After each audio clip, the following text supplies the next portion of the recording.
Buenas tardes y bienvenidos a la entrevista al día aquí en Lancelot Televisión. Hoy les recomiendo que se queden con nosotros. Hoy vamos a hablar con una persona que estuvo mucho tiempo y continuamente en los medios por sus cargos de relevancia o cargos relevantes dentro de la política insular y canaria, ¿no? Hoy vamos a hablar con Inés Rojas, pero no vamos a hablar de política. Bueno, igual al final un poco sí. Hoy vamos a hablar, que está de enhorabuena, en este caso Inés Rojas de León, vamos a presentar su libro Sin género de duda. Un libro que le da una vuelta a esto del lenguaje inclusivo y que se sale un poco de las líneas más como que suele confrontar un poco a la gente. Yo le digo que lo he leído y tiene cosas interesantes también. Hablaremos de otras cosas y Inés también intentará, bueno, explicarnos aún mejor el motivo de este libro. Sin más dilación, Inés, ¿qué tal? ¿Cómo estás? Muy bien, gracias. Sí, hacía tiempo que no te sentabas por aquí. Es verdad, ya te decía fuera de cámara que hasta me emociona porque fueron muchos años, como bien acabas de decir. Fueron muchos años. Y sientes las cosas como tuyas, la verdad, que al entrar digo... La verdad y que también sí. son ya unos cuantos años sin ¿Cuánto? pisar los medios y no sé, me estoy entrenando un poco. Sí, ¿no? Bueno, pero esto es como uno se engrasa y a jugar de nuevo. Pues venga, vamos allá porque tenemos poco tiempo y quiero hablar de muchas cuestiones. En primer lugar, uno o dos preguntas, porque me parece, a mí me encantan el periodismo los titulares y entiendo que el título es un titular y me parece que es correcto. ¿Por qué se llama Sin género de duda? ¿Por qué y a dónde ya vamos? ¿Qué pretendías? Lo decía en la introducción, pero tú lo vas a explicar mucho mejor. Sí, ¿Qué pretendías con este libro? Me lleva al título, que tengo que decir que yo no pensaba primero en ese título, sino en un diccionario expresionario, era lo que yo quería hacer. ¿Sí? Sí, casi que con perdón de Gloria Fuertes, me inspiré en el diccionario estrafalario de Gloria Fuertes y digo, oye, yo siempre preocupada por este tema del lenguaje, pensé en un diccionario expresionario para poner las expresiones y traducirlas en la que yo creía que era correcta, como hago siempre en mi cabeza de toda la vida. Pero luego me llevó a esa primera parte que era la de la concienciación. Y no quieras creer que cuando pongo como ejemplo al sector empresarial, que los medios de comunicación y todas las personas en general siempre hablamos de los empresarios, y siempre los empresarios opinan y los empresarios dicen y los empresarios se reúnen, y expongo los empresarios... La expresión los empresarios se reúnen con es un titular de prensa y yo propongo que digamos el sector empresarial se reúne con y digo, esta es una expresión correcta sin género de duda y de ahí sale ese título. Claro, es que precisamente sin género de duda. Antes de hablar de eso, porque tengo muchas cuestiones que preguntar, empecé a leérmelo y ya... Me gustan los libros que de entrada te dan una sorpresa. Lo primero, en la cuestión personal, y empiezas a hablar de cómo empiezas a leer, y de incluso una sordera que yo no sabía que habías tenido, o que tiene, o no lo sé. ¿Cómo influye eso y cómo lo vas, a través de la lectura, también perfeccionando? Bueno, yo nací con una sordera importante de nacimiento, mi abuelo era sordo, y pues a la hora de escribir el libro, para que se entendiera mejor por qué yo le doy tantísima importancia, pues puse ese trocito de mí en el que yo tengo serias dificultades para poder acceder a estudiar fuera de la escuela primaria y como yo con 8 años todavía yo no hablaba bien, porque al no oír bien los fonemas yo los trabucaba, incluso en so...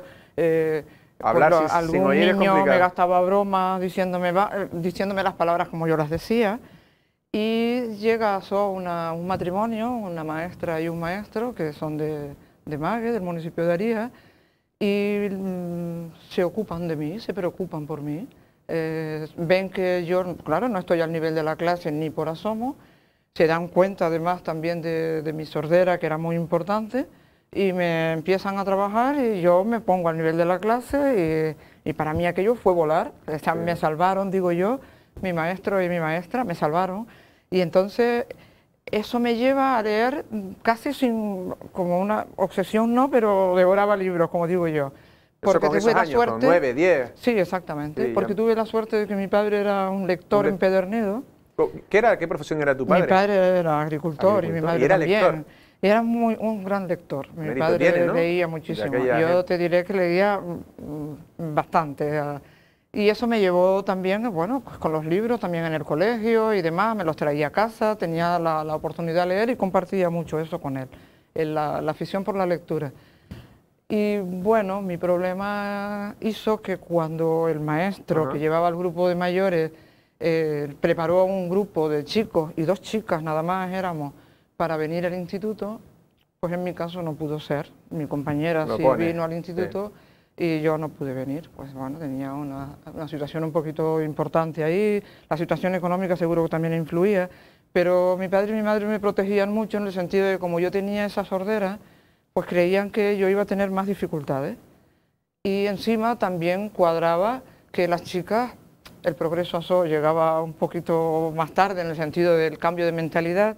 Mi padre pensó al siguiente año que mi hermano, que es más pequeño, sí iba a ir a estudiar, pero que las chicas pues no lo necesitaban, las chicas iban a trabajar en casa. Cosas de antes, ¿no? Sí, cosas de hace más de 50 y tantos años, ¿no? Bueno, pero mi maestro al siguiente año, yo insisto, cuando va a ir mi hermano, yo digo en casa que yo también quiero ir, que yo también quiero ir, aunque ya oficialmente no estaba en la escuela. Y mi maestro se empeñó con mi padre y mi madre y les dijo que apostaba por mí, que sí, que yo iba a poder, que tal. Y al final pude venir al instituto y eso fue pues un milagro, una casualidad enorme. El empeño de esos maestros, ¿no? Sí, yo les dedico el libro. La verdad que sí. Les dedico el libro a don Francisco Reyes Espino y a doña Liduvina Rivera, porque sin estas dos personas no habría sido posible que yo saliera de SO a estudiar. Solo había dos chicas que habían estudiado en SO, una estaba en el instituto y otra ya había terminado sus estudios. Yo las tenía como referentes. Y yo decía, si ellas han podido, pues quizá yo también. Y bueno, con sacrificio, porque yo no pude estar en casa, sino quedarme en casa de mi tía que vivía en Arrecife. Eso fue una suerte, para mí es mi segunda madre. Pero mi madre me echaba de menos porque yo no podía estar allí. O sea, ha sido con sacrificios, pero yo me siento muy afortunada.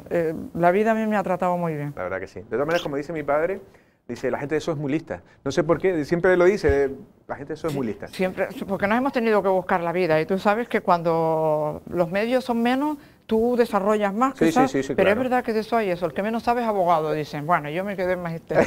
Bueno, y mira que bien ha salido. Venga, vamos allá.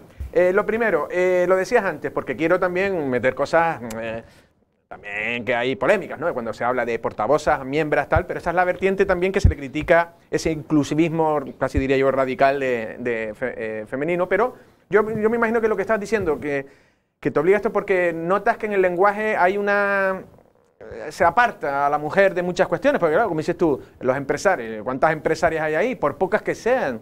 Entonces, yo no sé si eso es lo que no sé si te llegaba a molestar o... Sí, a mí me molesta tanto que me duele, es decir, a mí me toca las entrañas. Cuando yo veo, sobre todo los medios de comunicación y la gente en general, pero sobre todo en medios de comunicación y la parte política también, es casi a lo que mi mayor objetivo es la educación, las bibliotecas, los centros educativos, los medios de comunicación, la universidad y también la parte política, es importantísima porque son referentes, son las personas que se dirigen a la población y tal como ustedes se expresan, pues así piensa la sociedad. Es decir, yo defiendo ahí que hablamos como pensamos y si me lo discutes te digo, pues entonces pensamos como hablamos. ¿Sabes? Porque es que por lo tanto, sí, yo lo que pretendo, concienciar que el lenguaje sí es importante y además quiero que la RAE se dé cuenta que la gente, queriendo pensar en esto, está creando nuevos vocablos que no es necesario. Para evitar decir los niños y las niñas, ahora hay una tendencia que dice les niñes, crear un término... Un vocablo nuevo, porque llega un momento en que dices, a ver, ¿por qué siempre estamos nombrando a los niños? Eso supone que desde niños estamos dándole precisamente a ellos un nivel y un plano diferenciado con el de las niñas, a las que nunca nombras, como si es que no existiera ese vocablo en la lengua española. ¿Por qué nunca las nombras? Yo siempre pongo a veces el ejemplo, que no tiene nada que ver, pero si tú llevas plátanos y manzanas en un cesto, tú nombras esas dos frutas. Claro, claro. Aunque luego digas fruta, que en este caso sería infancia. Pero al plátano le llamas plátano y a la manzana le llamas manzana. Pues es que son los niños y son las niñas, o son las niñas y son los niños, y los debemos poner en primer lugar según sean mayoría o no. ¿Cuándo debes de citar a los dos? ¿Cuándo son niños y niñas? Normalmente, hay un texto en el libro que yo traduzco de un columnista buenísimo. Sí, pero le das un repaso. Pero un repaso en el que veas que es tan sencillo y que no cambia el texto. Él empieza... Has hecho como 40 correcciones. Sí, él empieza con ¿qué hacer cuando un niño puede dar más en su clase, tienen los profesores los medios suficientes para atenderles a ellos de forma diferenciada y ellos están evaluados como que tienen mayor capacidad. A ver, aquí es tan sencillo como ¿qué hacer cuando un niño o una niña tienen mayor capacidad que el resto de la clase? ¿Tiene el profesorado los medios suficientes para poder atenderles? Y no tienes que decir atenderles a ellos. Sí, porque tú manejas, ahora lo vamos a ver, porque tú manejas palabras que unifican, por ejemplo, ciudadano y ciudadana, pues dice la ciudadanía, es un poco... Claro, es para evitar el desdoblar, porque yo he analizado a lo largo de muchos años que el hecho de todo lo que hemos querido cambiar el lenguaje, cuando se habla de lenguaje inclusivo, la gente al final no lo ha incorporado, y yo creo que no lo incorpora, primero porque puede que se vea desde una ideología política, y segundo, porque ese desdoblamiento a la gente le resulta cansino, le resulta agotador y se aturulla al hablar. Al final dice, mira, que me quedo como estoy, y entonces empiezan a discutir que no es importante.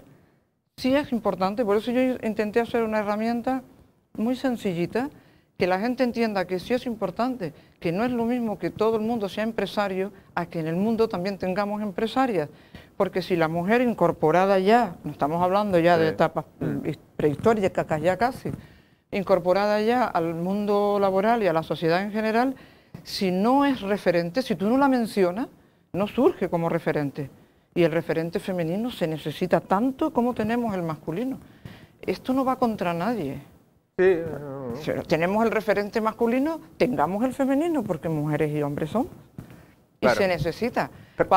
Cuando tú ves la publicidad, que te pasas la vida consultando al farmacéutico, pues sí, el niño entiende que puede ser farmacéutico, pero yo estoy harta de consultarle al farmacéutico. Es que de verdad cuesta tanto que se den cuenta que podemos consultar en la farmacia. ¿Ves que es que no hay concienciación? Y es a donde yo quiero ir. Si tú te conciencias y te das cuenta que estamos tú y yo, y que a la hora de tú expresar, tú como medio de comunicación, un titular, tú debes incluirnos, que es expresar la realidad. Yo no le llamo lenguaje inclusivo, le llamo lenguaje real. Si tú lo tienes en cuenta, tú buscas las palabras adecuadas, sobre todo cuando vas a escribir, que ahí tienes un poquito más de tiempo para hacerlo. Ya, pero Inés, voy a meterte algunas cositas. Por ejemplo, algunas de las posibilidades y opciones que tú das, en vez de decir esto, puedes decir esto, ¿no? Algunas están casi, por ejemplo, dices, para evitar los padres, dice la familia. Y a veces exactamente no es un sinónimo estricto. No sé si que la dificultad de encontrar algo no se aprecia. Es verdad que se entiende perfectamente si tú dices los niños, ¿sabes? Eso lo pongo en la parte de educación, en la que hay una parte de los centros educativos en las que una vez cada 15 días hay una visita de padres. Una visita de padres. Esa visita de padres, cuando se estipuló, las colas eran interminables de madres. Apenas había un padre, pero se llamaba visita de padres. Hoy en día, el número de personas, padres y madres, que hay en la lista, en la fila, perdón, pues es prácticamente por un igual. Pues no le llamemos visita de padres, porque a la visita, para enterarse de cómo va tu niño o tu niña en clase, pues viene a veces un hermano o una hermana mayor, porque el padre y madre están trabajando, a veces viene una abuela, es decir, es la familia la que viene. Y tu padre y tu madre son tu familia. Claro, ahí es específico, claro. Son tu familia. Si tú tienes que nombrar a tu padre y a tu madre, si yo te digo, pues mira, mi padre y mi madre se convencieron y facilitaron que yo pudiera estudiar. Te lo puedo decir así y no me discutirás que es correcto, o te puedo decir, y al final mis padres decidieron, pero yo creo más oportuno decirte que mi padre y mi madre decidieron. Sí, evidentemente. ¿Por qué? Porque pongo a mi madre en el mismo lugar que mi padre y no estoy entorpeciendo, porque yo lo que digo es también, no rompamos las reglas gramaticales del sujeto, verbo y predicado y procuremos hacerlo tan sencillo que no nos aturullemos al hablar, porque al final la gente, ¿sabes por qué salen esos vocablos? Portavoz, miembros, miembra. Sale porque la persona sabe, puede que tenga la conciencia de que debe hablar teniendo en cuenta el género humano, pero no ha incorporado cómo hacerlo Y entonces en el momento que está hablando, dice portavoces y dice, ahí va, esto es de los hombres, ¿no? Y las mujeres, ¿cómo lo digo? Y entonces te sale una O, una A para el masculino y el femenino. Y te salen disparates y entonces... Si tú lo dices descabellados, pones la palabra descabellado. Exactamente. Y entonces se ríen. Claro, claro. Se ríen Claro, y dicen, mira lo que ha dicho, y se rompe por completo el objetivo que se pretendía. Y eso a mí me da muchísima pena. Vale. Tú fuiste presidenta del Cabildo y la actual presidenta del Cabildo, en este caso Dolores Corujo, creo que lo habrías, dijo lo siguiente, el otro dijo. Dijo, ¿cómo fue exactamente? Dijo los mejores y las mejoras. Ahí no hay un exceso de celo, o no sé si por eso digo, no sé si se están... Sí. ¿Qué te pasas? Estás jugando a las 7:30 y te estás pasando... Ahí hay lo que yo te acabo de decir. Claro. O sea, sabes que necesitas y quieres englobar al género humano al completo, pero no te has entrenado y te has preparado para eso, sino que en el lenguaje oral, como es tan inmediato, sobre la marcha estás pensando que ahí va, seguramente no estaré teniendo en cuenta la otra parte, y entonces la parte política vive muy presionada, se presiona mucho y sale eso. ¿Qué conseguimos con eso? Pues lo mismo, mira lo que ha dicho la presidenta del Cabildo, y entonces el modificar el lenguaje para todos nosotros, que me parece importantísimo, otra vez vuelve a tener como una patada, digamos. Que hay que entrenarlo también. Efectivamente, es que te tienes que entrenar y te tienes que perdonar, tienes que aceptar que no lo vas a hacer bien al principio. Te va a costar muchísimo, a lo mejor con determinadas cosas. Casi siempre cuando vamos a abrir un programa o vamos a presentar algo, decimos bienvenidos, ¿no? Bienvenidos a todos, además dices buenos días a todos y a todas, como si cuando dijeras buenos días no lo estuvieras diciendo para todo el mundo. Claro, por eso esos entrenamientos, si tú una vez entonces, vas eliminando... esto es un entrenamiento, quita el todos y todas. Si estás diciendo buenos días y necesitas añadirle otra palabra porque te reafirma un poquito o te da pie a poder dirigirte a ese público, porque lo hacemos por eso, te da pie, pues di buenos días, ¿qué tal están? Espero que bien. Cosas siempre abiertas y... Ábrelo, pero no al todos y todas. Aquí estamos encantadas y encantados y nosotros y nosotras hemos venido. Al final la gente dice, a ver, efectivamente, te genera rechazo en la población. Y eso no es tampoco, gramaticalmente hablando, tampoco que sea demasiado correcto, la verdad también hay que decirla. Claro. ¿Sabes? Que debemos, no sé, alguna vez tenemos que desdoblar, pero no en ese exceso. Y no presionarnos tanto si, por ejemplo, a la presidenta del Cabildo, que le pasó eso, y ella pensó en portavoces, déjalo ahí. Si lo pensaste y crees que tenías que decir otro vocablo, en la siguiente oportunidad lo dirás bien. Sí, ¿no? Si tú dices muchas veces los niños y dices, oh, debería decir la infancia a lo mejor, pero ya lo has dicho, déjalo, que es correcto. Sí, es una lo dice todo el mundo. El español lo tiene como correcto, ¿no? Claro, déjalo. Claro. Pero a la siguiente oportunidad dices, oye, si tenemos en cuenta la infancia, o en todo caso ya vuelve, oye, y los niños y las niñas también les pasa tal cosa. Hay otro, en el mismo artículo de este Javier Arroyo, él habla de que los niños y las niñas tienen una diferencia en cuanto a las capacidades, es decir, que a lo mejor hay una niña con 7 años que tiene las capacidades de un niño de 9, que cómo se arregla eso en la clase y demás. Entonces, ¿ves? Hay una cosa específica, no puedes decir los niños que tienen, porque no todo el mundo es igual y hay unas especificidades que son de niños y que son de niñas, y es justo, que yo siempre digo, tú lo que no, para ti no tiene valor o no tiene importancia, pues tú no lo nombras, ¿no? Si no tiene importancia ni le das valor, pues tú ni te acuerdas de nombrarlo. Claro. Yo lo pongo como ejemplo, eso está pasando. Como todo lo hablamos en masculino, hasta en la publicidad. Fíjate en una publicidad que es preciosa, la de los campeones. Cuando juegas tú, jugamos todos. Y además con esa voz de la película Los Campeones que te pone la piel de gallina. Sí, en películas mías. ¿Verdad? Y entonces sigue la locución y habla, somos campeones. Y por detrás se ve una niña que casi levanta la mano y dice, ¿y campeonas? A mí eso me duele muchísimo. ¿Por qué detrás y por qué casi pidiendo permiso? Y campeonas, estamos aquí, ¿sabes? Sí, que lo podrías haber eliminado desde el principio y no... Totalmente, o ponerla en el mismo nivel. Claro. Estamos aquí, los campeones y las campeonas. O cuando dices campeones la señalas, o cuando dices campeonas ella te señala. Es decir, hay formas si tú te conciencias, si tú sabes que debes tratar por igual. Vale, vamos a ver porque las a ver, respuestas te estoy son... convenciendo. Sí, ya estaba convencido. Lo que, vamos a ver, la feminización también de algunas cuestiones que, por ejemplo, la palabra concejal. Para mí yo no considero esa palabra masculina. Y hay gente que le mete otra A. Porque perfectamente el lenguaje español dirá, el artículo determinará el género. El concejal, la concejal. ¿Por qué hay que ponerle concejala? Es más, yo pensaría que lo que tendrías que hacer es lo contrario. Decir el concejalo y dejar la concejal. Porque ya es más femenino. No sé si hay un... Seguramente no hay que rizar tanto el rizo. Con toda seguridad, no hay que rizar tanto el rizo. Si es la concejal, si es una mujer, le vas a decir la. Y si te apetece llamarla la concejala, la vas a decir la concejala. Y todo el mundo sabe lo que es. Y el concejal. Es verdad que, como bien dice, es correcto el le y el la. Absolutamente correcto. Pero si, ya femenina la palabra. Pero es comprensible que se reclame de alguna manera por aquello de la presidenta, el presidente o la presidente. Sí, ahí ya está cambiando, ahí ya... ¿Sabe? Entonces, sí, ya la RAE lo acepta. Pero nosotros tenemos que ir por delante de la RAE, es decir, la RAE va a recoger lo que hablamos.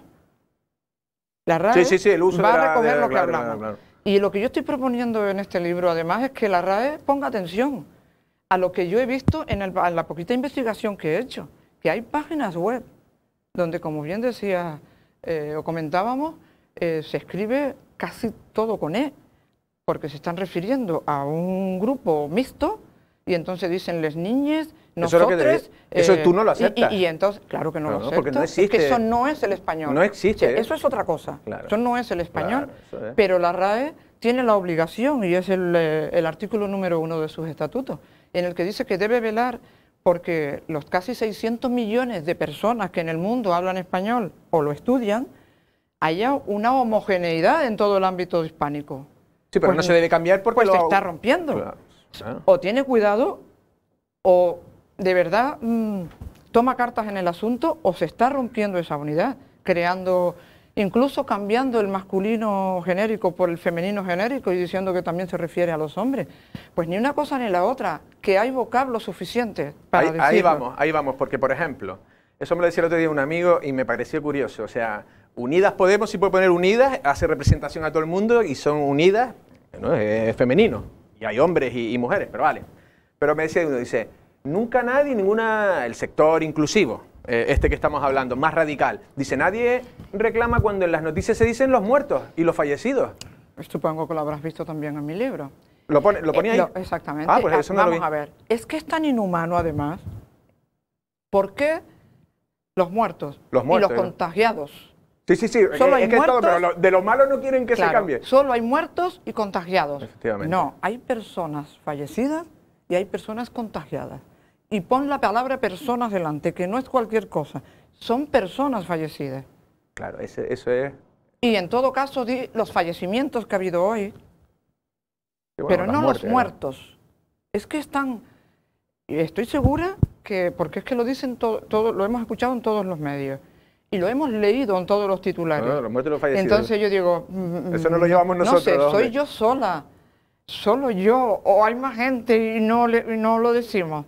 Y me animé, la mayoría de las 200 expresiones que puse, de las tantas que tenía, me fui más a la actualidad. Lo mismo que los médicos y las enfermeras están preocupados por la tercera o la cuarta ola. Pero perdona, los médicos y las enfermeras, sí. O sea, las niñas son enfermeras y los chicos son médicos. Eso ya no existe. O sea, la sociedad va por delante de lo que nosotros hablamos. Hoy en día tenemos afortunadamente los médicos, doctoras, enfermeros y enfermeras. Pero seguimos hablando como si no fuera así.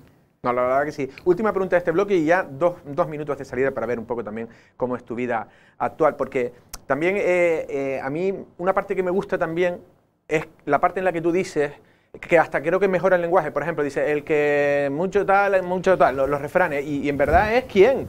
O sea, que hay cosas hasta... Exactamente. Eso tú lo destacas mucho y digo, pero es que en verdad yo creo que es hasta más correcto. Es que es más correcto. Dice, el que a buen árbol se arrima, buena son. Quien a buen árbol se arrima. Sí, por eso que un poco de normalidad. Exactamente. Mira, me están echando ya por aquí, estoy gastando más minutos de lo normal, pero la verdad que tenía ganas. Inés, Un poco sí, terminar un poco en lo personal. Decías no sé cuántos años ya desde que abandonaste un poco la primera y la última línea política. No sé, ¿por qué lo dejaste?